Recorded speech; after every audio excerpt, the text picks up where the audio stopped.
espécie de provocação, mas como externação de um pessimismo maior que eu tenho a respeito da nossa situação, seja amazônica, mundial, certamente muito mais pessimista do que o Edgar e a própria senhora.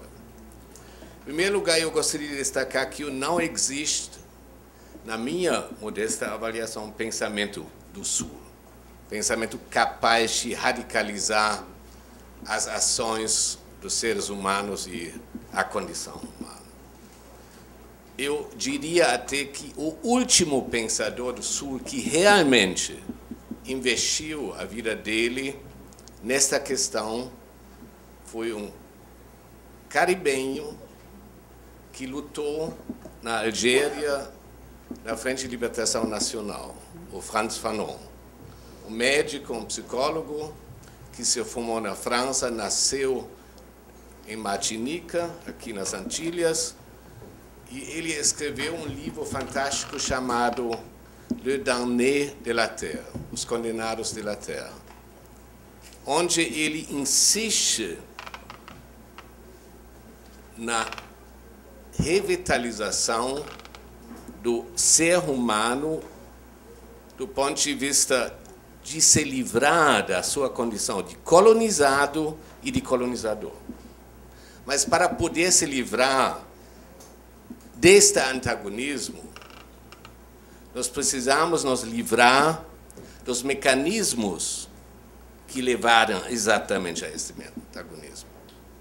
Isso significa que nós vamos ter que colocar em dúvida, até a última instância, a civilização ocidental e o seu movens principal.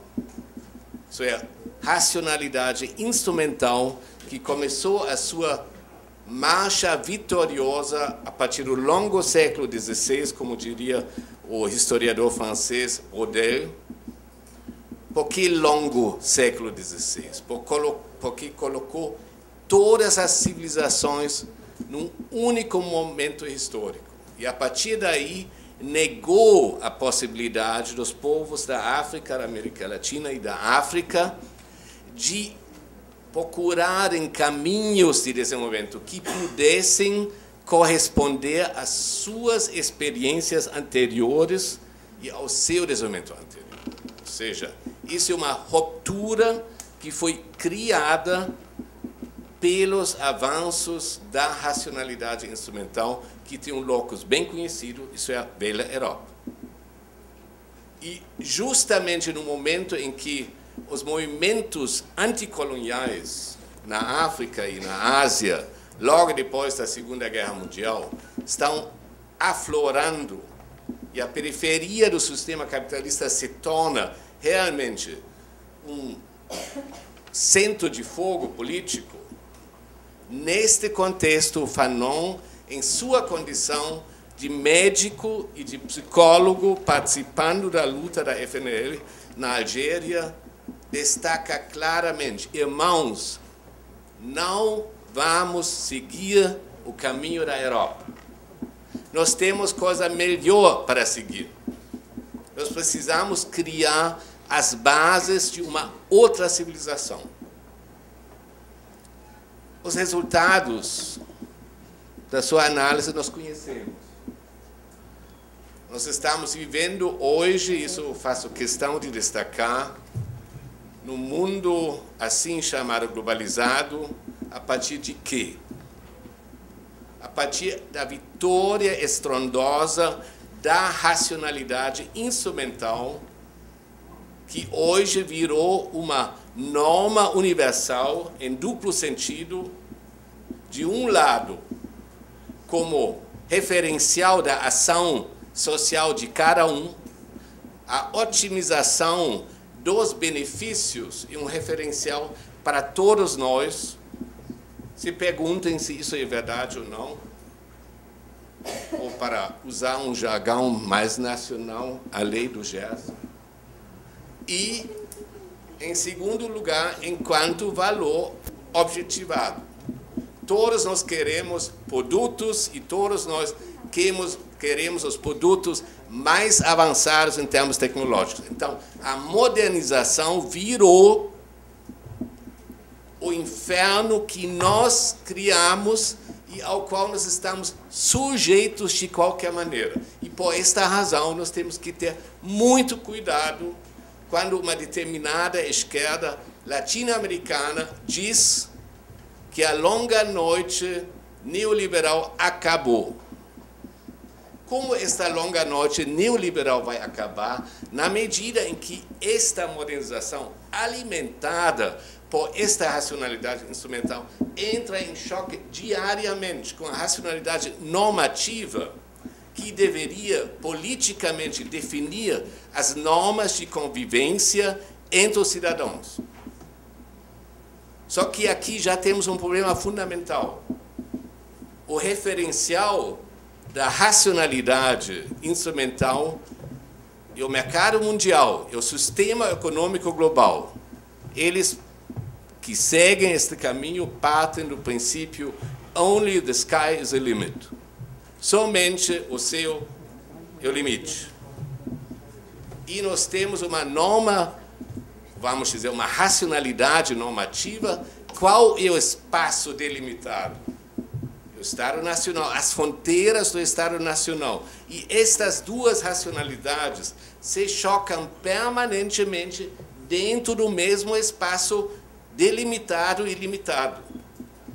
E a partir daí, nós chegamos, hoje em dia, no século XXI, numa situação bem nova do ponto de vista da história tradicional entre metrópole e colônia, entre metrópole e periferia.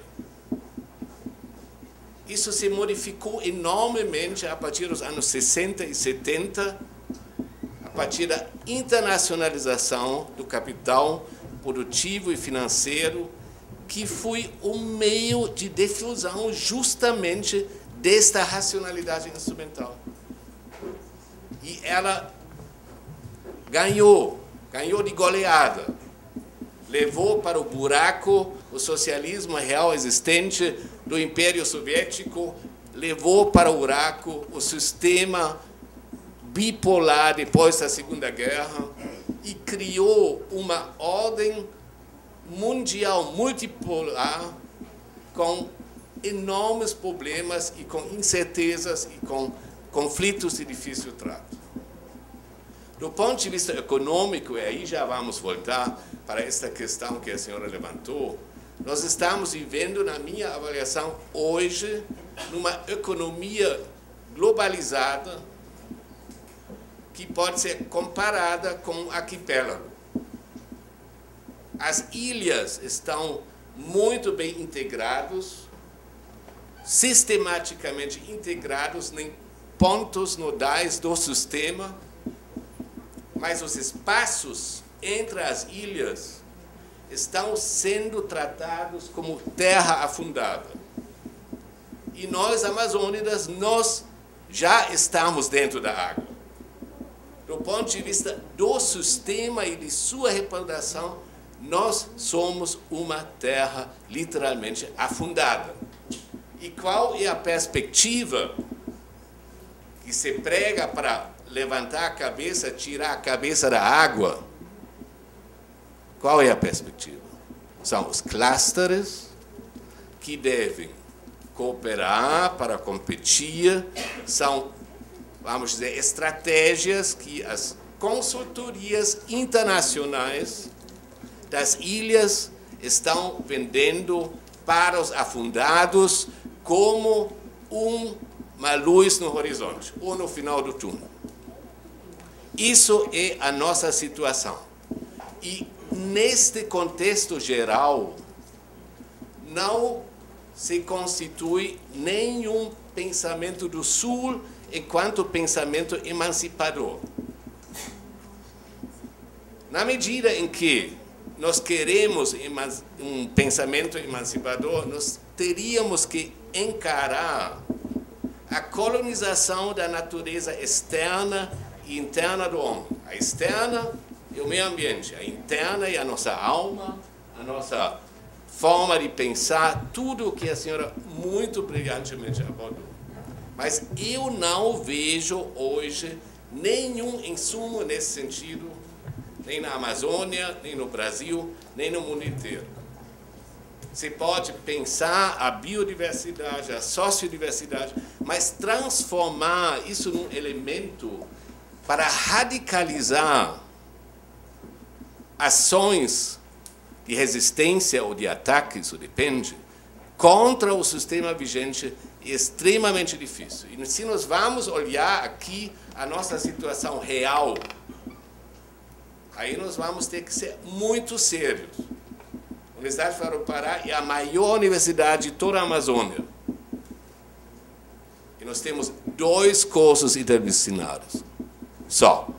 E não se pode pensar biodiversidade e sociodiversidade sem interdisciplinaridade. Mas na medida em que a própria universidade não consegue avançar de uma forma mais sistemática e mais leve e mais rapidamente, por uma razão muito simples, porque a racionalidade instrumental está nos poros dos planejadores, dos próprios cientistas, dos estudantes, de todos nós.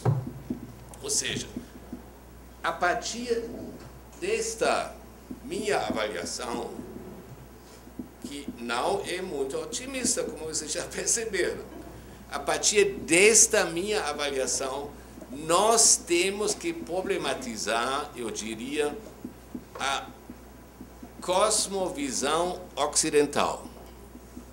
Eu concordo com Maurão que uma alternativa passa pela nossa vontade e capacidade de nos relacionarmos com cosmovisões diferentes anteriores à ocidentalização.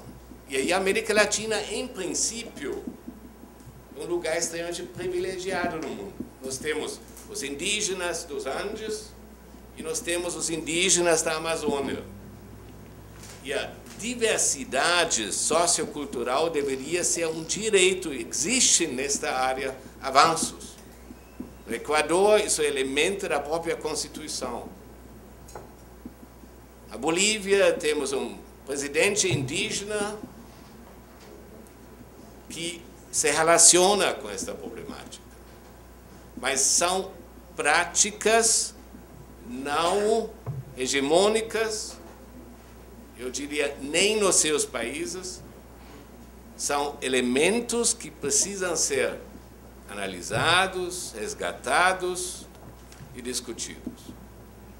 Então, nesse sentido, eu diria, finalizando, quanto tempo eu já falei? 25? Não tenho mais tempo. Tá bom. Não, vamos abrir rapidamente para a discussão aqui. Nós temos que ter uma noção que é extremamente difícil, num mundo globalizado e diante desta contradição entre a racionalidade normativa presa no contexto nacional e racionalidade instrumental que visa o globo enquanto campo econômico, é extremamente difícil, já que ela está dentro dos nossos poros, pensar alternativas que vão além de se transformar num livro que vai para as bibliotecas, alimento para o capim. Pelo menos aqui no poema isso pode acontecer rapidamente. É muito difícil gerar condições para que as alternativas refletidas, certamente vamos ter que começar em nível local, e por isso nós temos um curso de mestrado em gestão de recursos naturais e desenvolvimento local. Vamos ter que tentar isso, mas nós temos que ter uma noção muito clara das dificuldades e temos que ter uma noção clara que a maré não está para peixe e que se a gente insiste